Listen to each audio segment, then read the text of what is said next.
name's Jordan. I'm the host of the Sacred Stories of the Spirit podcast.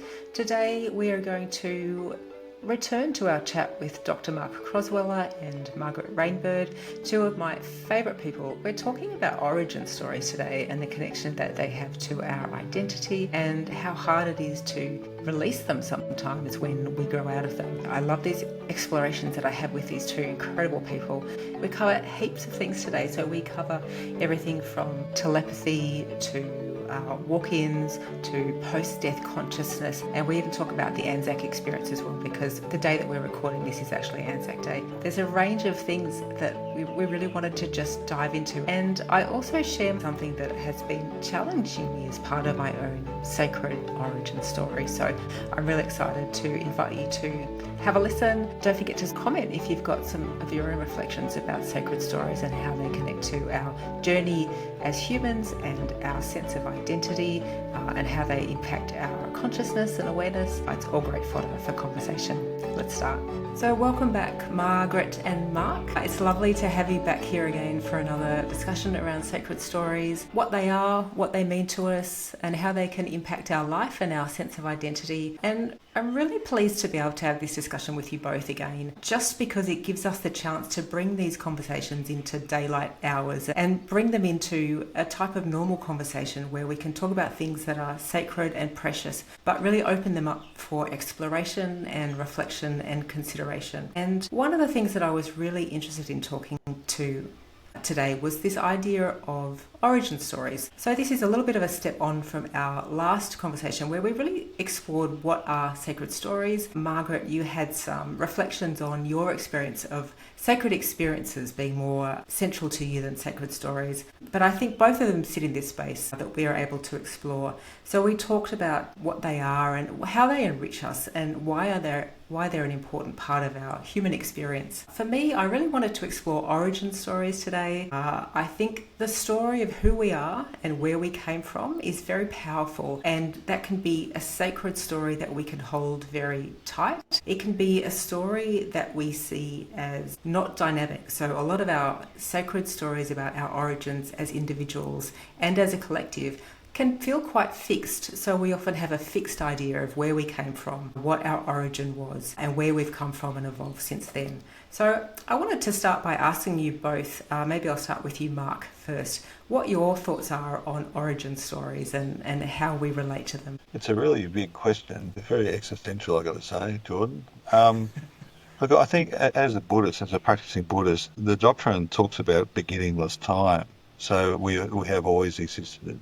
We're part of a continuation of consciousness, so we don't have an origin. And that is a big concept. If you stop and think about beginningless time, there's no first cause. Buddhism doesn't believe in creation theory. It believes in beginningless time, always has, always will be. Always has, always is, always will be. So that's enough to blow our minds for starters. But I do think that it's interesting to posit the question or think about the question about continuity of consciousness or being a stream of consciousness. And so we enter this realm from somewhere and we exit this realm to somewhere and we keep going. And I think that's a really interesting thing to think about, because it raises questions about why did we come here? What's the reason for coming? I would argue that is to have a fully human experience, to be fully human, which means it's game on. So all the human experiences of love, war, joy, sadness, depression, elation, whatever terms you want to give the human experience is what we come here to experience and to be fully human. And then we go back and we continue on our journey. So that's probably my opening gambit. I think every culture has a creation story because we're trying to understand where did we come from. And again, if you bring it back to the personal, I mean, my name is Marg, but that's imputed upon me by my parents. So I've identified with that name, but I didn't come here with it. I came here as consciousness, as a new era of consciousness, as an unfolding consciousness to have a human experience to continue on my journey. But I didn't come here as Mark, and when I go back, in time, I won't be known as Mark. I'll be known as something else, I presume. I've got no idea. But so we've pondered this stuff since we stood up on 2 feet and become aware of ourselves. And I think it's worth continuing to ponder. What does all this mean? And there are many theories and philosophies and cultures that talk about it, and I think we should engage with them. And we should we should ponder what all this means. And there's different versions of origin stories, but on some level they're very similar as well. Particularly things like the Garden of Eden and the fall of man and the fall into duality and the need to return to singularity and all those sort of processes that mythology talks about and the religions talk about. There's a lot in that to think about this separation and duality, whereas we're trying to get back to a singularity or a unity, one with consciousness and one with each other, and that's a journey to get there. So I know I'm rambling a little bit because the question is just enormous. Yes, it is. It's just enormous, but I think that fundamental proposition that we're passing through, that we've come here for a human experience, and therefore it is game on. Everything that happens in this human realm.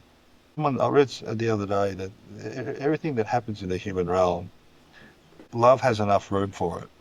Whether it's war, violence, joy or happiness, the consciousness of love has space for all of it. And that's a really interesting concept. Game on, space for all of it.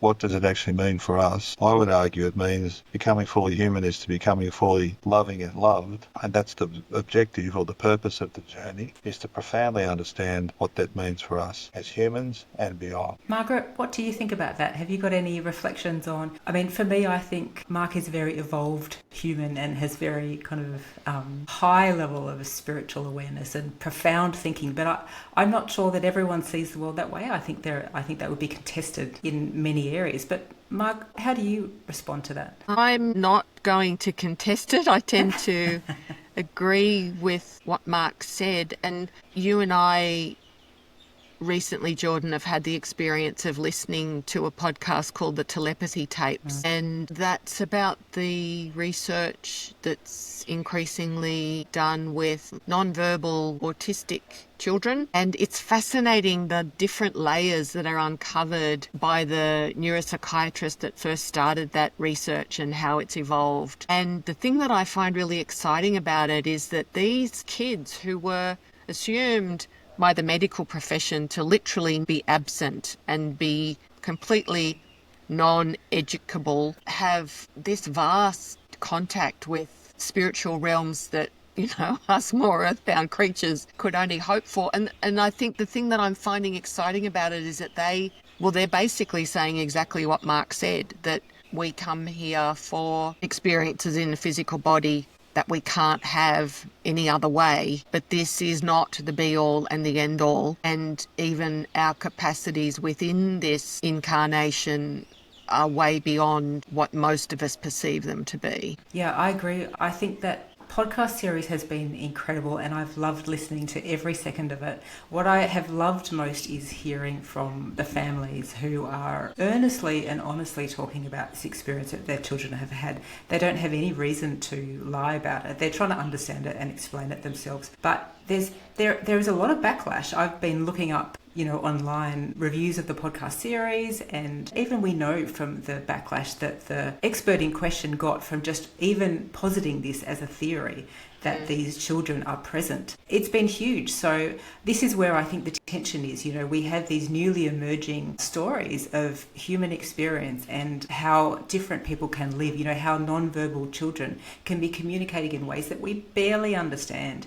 And when we do start to understand them, we comprehend. And to me, it brought me a lot of joy to think that these non-verbal children have a way of connecting and communing with kindred children around them. And who wouldn't want that for their child who goes through so much difficulty and is locked off from so much of the human experience? But you've got cynics out there, and you've got a large amount of professional sector saying this isn't possible, this isn't happening, and they're deluded in thinking that that's actually going on. So to me, that speaks to the tension of what happens when a new story is replacing an old story. So the old story of autism, non-verbal children not being present, not having intellectual capacity, and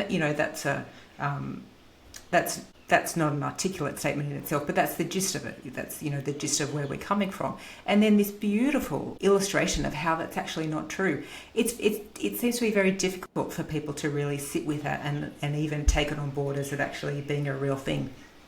I think a couple of things I'd say about that, Jordan, is I think some people make the mistake of thinking that those children are blessed, and I'm certainly not saying they're not, but almost to make parents guilty, because it's an arduous journey. It is an arduous journey to have a child who's non-verbal, and that is the spiritual realm. It's not all a bed of roses. It's not all sweet smelling. No. Spiritual life is a tough life. I have a Yes. friend of mine who has a non-verbal son, severe autism, and he will keep touching the stove because he doesn't learn, because he doesn't have much of a memory. So he's constantly got to protect him. And he's 11 or 12 years of age now, and he's still having to do it. And he finds it exhausting, absolutely exhausting. Anyway, one day he was really frustrated with his son. He didn't want to be, but he felt very frustrated.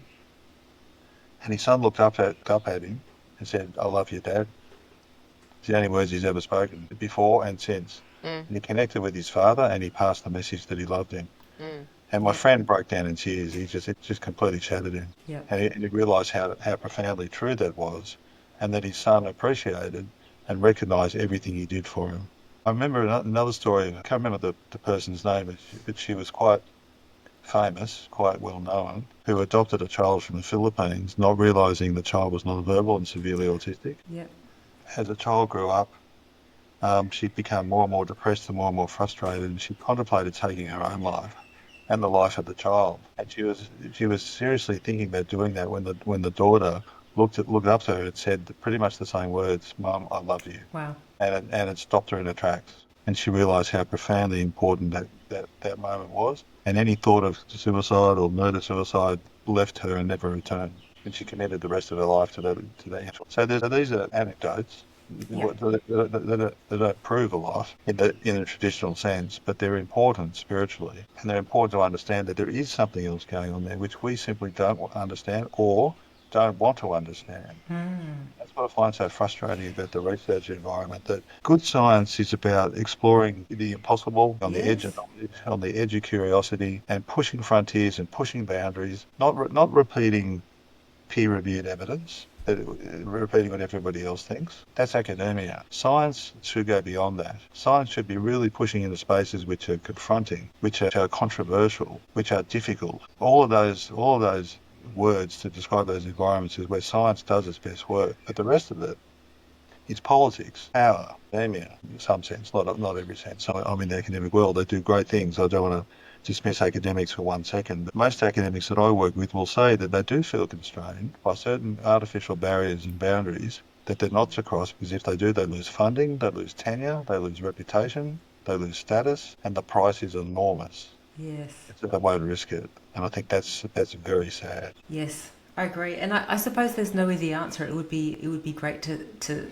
think about, a solution and say, well, this is the best solution, let's do it. But I think there's so many variations on that theme. And the example that I have spoken to you about before we started recording today was just the situation that Graham Hancock finds himself in. So you'll know that Graham Hancock is a journalist who has moved into some terrain, or has actually always been in terrain that people regard as pseudo-archaeology. Now, Graham Hancock is a person that's never called himself an archaeologist, but he has presented theories to the archaeology world that they don't agree with, but have gotten huge public interest. And I look at his work, he's had a very popular documentary on Netflix looking at the evidence that he's saying, basically, you haven't looked at the evidence in the way that I'm looking at it. And I think what we've seen here is the archaeology world going into complete furor at an outsider coming in saying, I've got a different theory. And this theory, if you put all the pieces together, could change everything about how we look at our origin story. And I think that's just it sparked so much fear. And I think it's incredibly interesting that I think it is often an outsider. And I think what we see in the telepathy tapes as well, Marg, is that the non-verbal children in that instance are the outsiders. They're the one, who are presenting the data. And here we've got a journalist who's gone around the world for the last 30 years saying, I don't think people have connected the dots in the same way that I've connected the dots. I'm looking at a new theory. And I think that there's things to say that we don't really understand everything about where we came from. We don't understand where civilization started. We don't understand when it started. And we haven't connected the dots to see how all of these early cultures have connecting threads. And it's another example, I think, of what happens when we think about how our origin story may be different to what we've always thought it was. And the fear that comes up is incredibly interesting to me, and the spectacular, I suppose, the negative energy that's been sent Graham Hancock's way as he's positioned his theories, I think is incredible. Margaret, any thoughts? Just quickly in response to what Mark shared, none of the parents with these children were glamorising the experience. There was one who was a single mother of 5 children, the eldest of whom was the autistic son. And she made it really clear that she had to put up with faeces smeared on the walls and, erratic behaviour. Like, they all fully acknowledged the tremendous difficulties and frustrations that both they and their children endure.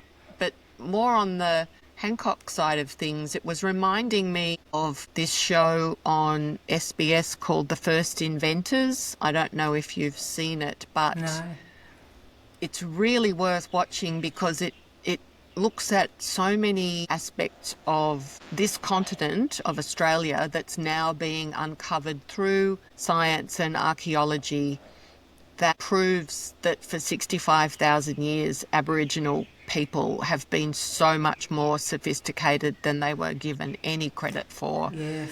They built permanent dwellings, they altered the landscape, through knowledge and perception. They had amazing astronomical knowledge and navigational skills. And I think one of the ways in which it ties in with this theme that you've brought up is that what they're doing and what the program touches on is the ways in which science is now proving what the Aboriginal people have said about certain things for a long, long time. And I think that's when it becomes exciting, when we go, well, this is the older story or the older practice or the older body of knowledge. And now we've got this new one that's potentially additive to it if we're willing to go through that kind of process rather than just dismissing it, which obviously a lot of people do because they don't want to contemplate the thought that Aboriginal people were so sophisticated, given that we arrived in the country and treated them as lesser beings. But it's a really good illustration of the kind of thing that you're talking about because, once again, it's a different origin story. The English told one kind of story about the original people from this land. They had their own origin stories and... there's lots that's now being uncovered that we've been so ignorant of for the last 200 years. Yes, I agree. When I was in Central Australia recently, we were given a talk and a tour through some of the Indigenous healing techniques and shown what bark would be used for a certain treatment and what berries and all of these kinds of things are now being scientifically tested to validate that they actually do what the Indigenous cultures have always said that they did, but were never, I suppose, not necessarily taken seriously as Western science. But now they're actually proving that the healing effects are actually there and tested and validated. So I agree with you. It's another additive approach to be able to bring to the... I think the challenge in the modern day society is to look at the intersections of knowledge, cultural knowledge versus scientific knowledge versus knowledge of philosophy or personal knowledge, personal truth. Those intersections are really interesting. I think Graham Hancock is entitled to his theory, and it always does puzzle me when people get highly emotional in a negative sense over someone's proposition or theory about a piece of knowledge. If we were comfortable in our own knowledge, I could see no reason why we would get upset. Yes. And there's, for me, the question is why do we get so upset, or why do people get so upset when a theory is put forward? It doesn't mean his theory is. I'm not saying his theory is right or wrong. I'm more interested in the response. Why people get so damn upset? Exactly. Yeah. It's up to him to either prove his theory or to advance his theory in ways that are acceptable to some, not to everybody. This generation, whether he's right or not, but he's got the right to put it forward. And unfortunately, the overreaction tends to drive conspiracy theories. What has somebody got to hide? What has academia got to hide? What has the government got to hide? Now, I don't subscribe to those sort of theories at all. Conspiracy, I've worked in government long enough to know that governments are not that coordinated and don't trust each other enough to be able to write conspiracy theories so complex, so we can dismiss that pretty quickly. But it does leave the question as to why are they so upset? Yeah. Why do they get so upset about it? Let's have a look at it. Let's postulate the possibility that his theory may in some way, shape or form be correct. And I've watched each series and it did get me thinking, oh wow, that's really interesting. Yes. And I was curious about it. Now, I'm not an anthropologist, I'm not an archaeologist. I can't argue scientifically whether he's right or wrong, but I found his proposition worthy of listening to and worthy of contemplating and reflecting upon. Yes, I sort of wonder as we look at these intersections of cultural knowledge and scientific knowledge. And to Mark's point, we've written off cultural knowledge and indigenous knowledge and historical knowledge as being nonsensical because we apply a rational mind to it. But if we apply an emotional mind, an allegorical mind, a metaphorical mind, then that intelligence, that information, that knowledge becomes far more profound. We are more than rational beings. And ironically, spiritual language is metaphoric, allegorical, mythological, but it's still knowledge.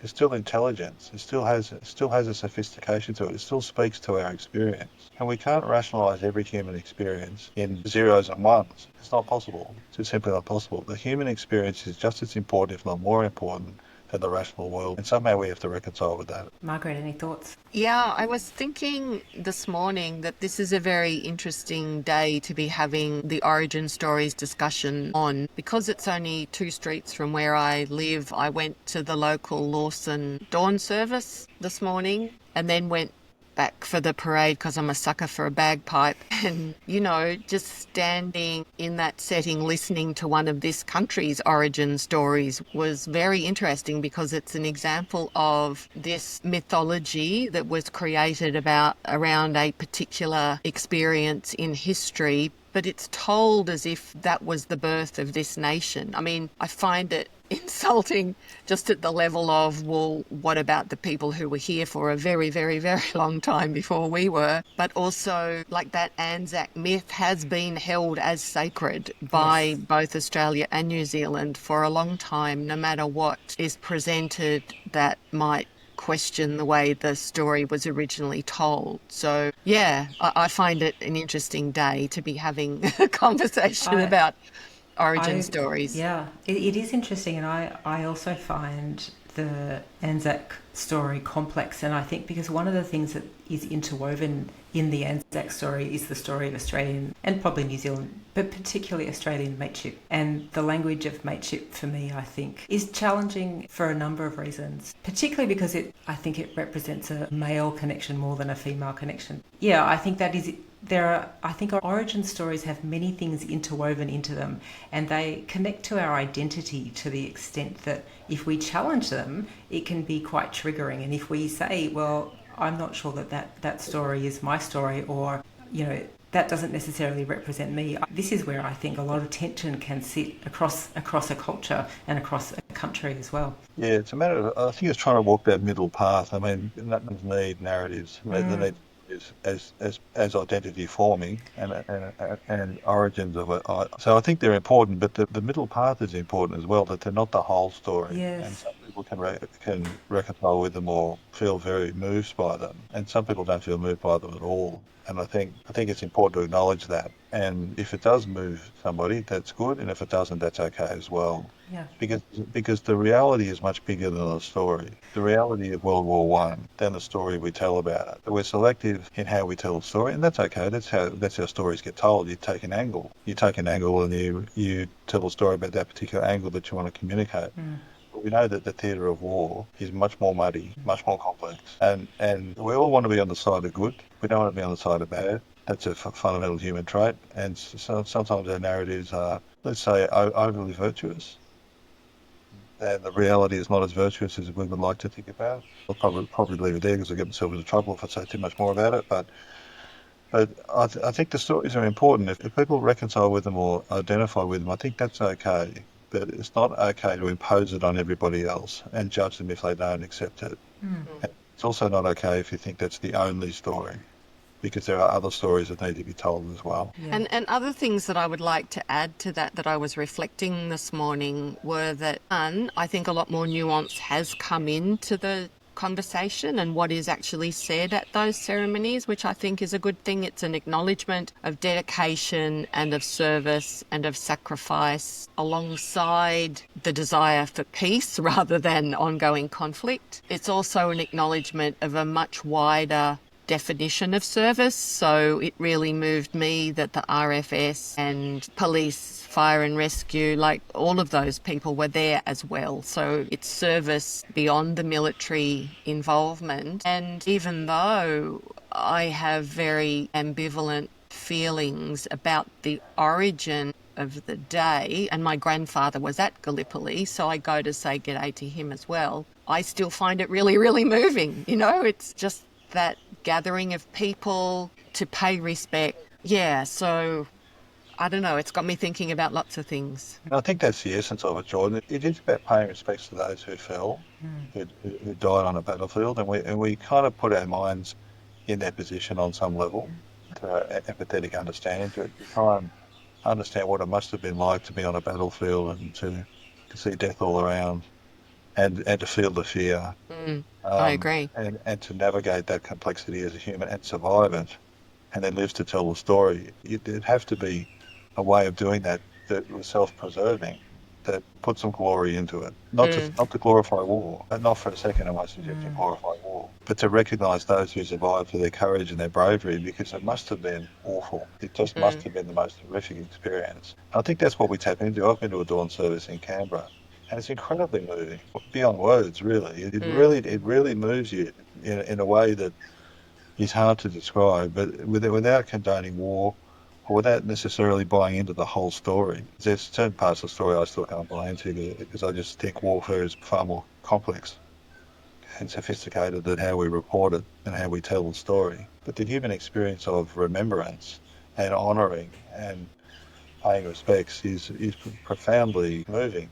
And that does something to us. It galvanises us as humans. So I think from that perspective it's worthwhile. But the story itself, I can see why people can't reconcile with the story itself, because it's not the birth of this nation. So I wanted to move us into an area of personal storytelling around our sacred stories and around the idea of permanence and impermanence. So the idea that our stories might change if we have a shift in awareness and self-realisation. There's a shift in what we know from the world around us, or new evidence comes to life, or we have a new sense of internal wisdom or knowing, or we have an experience that means that we shift our sense of self. And what happens when we realise that we are at the point of having to release an old story that is no longer true? When I was around 19, I had a number of years, and I often refer to it of having had an early life crisis. So I feel like I lost everything that I believed in, my sense of religion, my sense of words, because I'd wanted to be a writer since I was young, that words weren't enough to communicate the very essence of being. I lost everything, and I had a real sense of the whole world just draining away. And this happened over 2 or 3 years. And during that time, I really felt that I changed as a person. And I had thought that at the time that what I was experiencing was a walk-in situation. So my soul leaving my body and another soul coming in to exist in this body, and essentially a new me coming in. And when I was 26, around the age of 26, I actually changed my name to reflect the fact that I felt like a different person. So neither of you, I don't think, know. Marg, you might know that I was born Amanda. So Amanda Rachel Hughes was my name when I was christened. Okay. And when I got to the age of 26, I knew that I was so different and vibrationally, I was vibrationally different, and my identity was so different that I needed to recognise it. And so I recognised that with a name change. I chose Jordan, and my parents didn't know what to do for about 10 years. I think they didn't call me anything. It's very traumatic for them to have a child who changes their name. And I had this sense of, I am a different soul. I've come into this body and now I'm here to live a different life. And that's a real, psychologically, that's very hard. And it's very hard when you're only 20 and you're trying to figure out what's going on. And I didn't have any people around me to really share this with. I didn't have anyone that I thought I could talk to about esoteric things and spiritual, and soul shifts and all that kind of thing. I really had to just try and find out by going to the library and finding books. And so I was winging it really. Since that time, I have really liked the idea of being a walk-in. I think it's given me a story that has been helpful for me to have to stabilise my sense of identity and self in the world. So the idea of being a walk-in for me means that I'm more purposeful. I am here for a reason. I'm here and I've come in to do certain things in this body, in this lifetime, in this time. And I really have disconnected with those first 20 years of my life and the person that I was and the people that I knew. So I don't see people from that old life. I consider it another person's life. But over the course of this time, I've also wanted to be authentic. So I haven't wanted to be telling myself an untrue story, and I haven't really understood how to recalibrate or calibrate this idea of being true. I want it to be a true story, but I haven't really known how to do it. But I've now had 2 experiences, so one with a psychic and one very recently with a reading of my Akashic records. And both of them have pointed me in the direction of the idea that actually it wasn't a walk-in experience, it was a soul evolution experience, so an expansion. So an expansion of myself, more of my higher self coming into my body to help me navigate this lifetime and do what I'm here to do. To be fair, to be honest, I'm not a fan of that version of the story. I would prefer to stick with this idea that I was a walk-in. And I'm not exactly sure why, other than for me, it's more clear-cut. It's a simpler story. It's something that helps me explain myself to myself, and it gives a narrative that, for me, I quite like. So I'm interested in examining my own sense of this in terms of, I kind of had this story that I really liked, but, after discussing this with people who know how to read things from different angles, they're presenting me with a variation of the story that is a subtler explanation of what I went through when I was in my 20s. And so for me, I'm grappling with this idea of having to release a story that I have carried with me for the last, 25, 27 years. That was a helpful story, but may not necessarily be true. So I think it's hard. I think it's hard to then recalibrate who you are when you have to let a story go, because that story can be a strength and it can help you navigate life. But you want to be authentic as well, and so I don't want to be someone that tells an untrue story. So I'm interested to hear what you think of that, and if you have any reflections on that idea of letting go an old story, and if you've had any experiences yourself in the same case. I think it's really exciting what you explained. I would have interpreted the way the psychic interpreted about an awakening of consciousness. But look, they're just words. I mean, at the end of the day, we talked about this in the last podcast, these experiences are ineffable. It's actually, language is insufficient. Metaphors are insufficient. Art, music, poetry, literature, theatre is insufficient to the experience. But we use those things to try and explain or describe something that we feel, something that we've been through.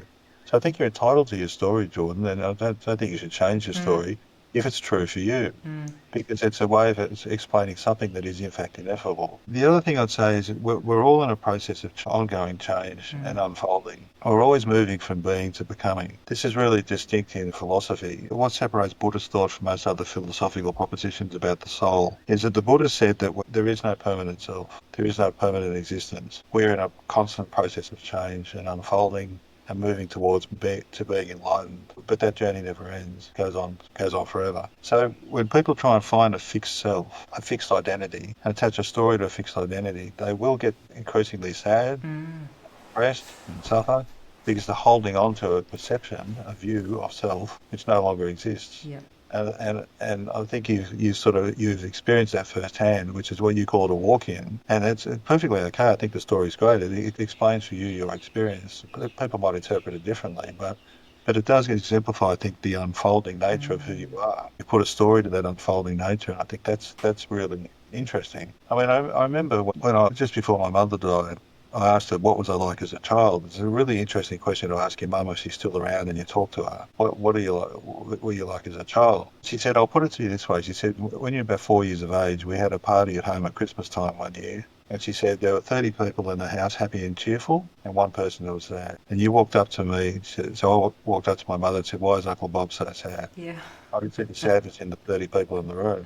And it's pretty much defined my life, because I've always been in the space of compassion or suffering or crisis or emergency management, trying to navigate the complexity of how to help people. And it's changed me profoundly. I took so much of it on in my 30s that it nearly crushed me. And then it dawned on me one day I said this in my TED talk a couple of months ago, but it's really distinct in my mind over a period of about 6 months. Three of these kind of propositions turned up. What if life happens for us, not to us? What if suffering has a function? What if adversity is a teacher? And those things profoundly changed my identity, and they're still unfolding. And so when I lost Carolyn 2 years ago, those questions turned up yet again. And the answers to those questions are currently unfolding. Yes. They're being answered. They're not answered. They're not answered at a point in time. They're being answered as time goes on. And so those distinctions, I think, are really important in life. We see ourselves a certain way. We want to be a certain way. We want to be recognised by ourselves and others a certain way.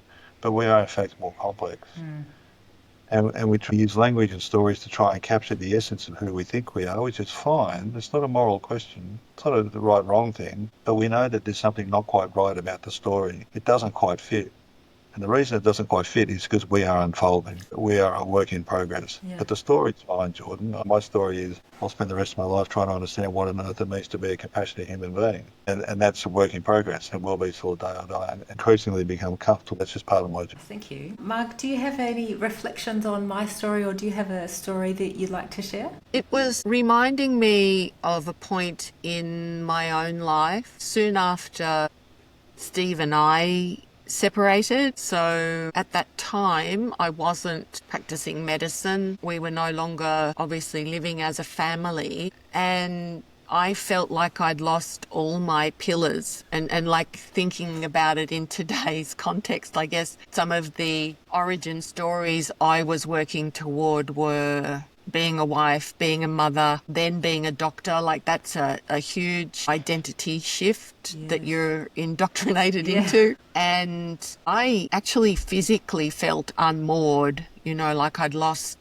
my pillars, I'd lost my anchor, and it was very disorientating, but also a good opportunity to question some of the paths that maybe I'd pursued that weren't what I'd been led to believe they might be. But I was also thinking one of the processes that we did in the shamanic studies that I did was called the spirit canoe, and we would set up 2 medicine wheels. It was done with a group of people, and there was a particular chant and whole ritual that went with it, but we would row the spirit canoe from one medicine wheel to another on behalf of one of the people, like the person that was being healed by the ritual. And it had this whole concept of soul retrieval, like you were the person who was tuned in as the healer was on the lookout for whatever had been lost from the person who was seeking healing. So in some ways it doesn't quite match up with what you were saying, but I think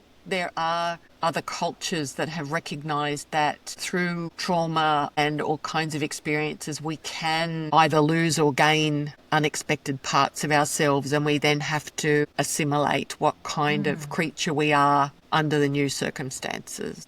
Jordan, it reminds me of, just to extend my story and picking up on Marg's really valuable points, the night Carolyn passed away, the night before she left this physical world, I remember having an experience of having dealt with the end-of-life conversations with the hospital and the family and the parents and all that comes with having to turn machines off. Going back to my car because I felt like I was going to explode. The emotions were just extraordinary. Essentially, I broke into a million pieces. I lost all sense of identity, all sense of knowledge, all sense of faith, hope, meaning, purpose, history, future, home, all gone, completely gone. Yes. One thing was left, this thing called love. That's the thing that was left. I knew that. I didn't know anything else. I no longer knew who I was. I didn't know which way to turn the car because home had just disappeared. I didn't have a home anymore. I had a house, I had a physical location, but it wasn't home. So that's shattering, and I'm still putting myself back together, and will take many years to do that.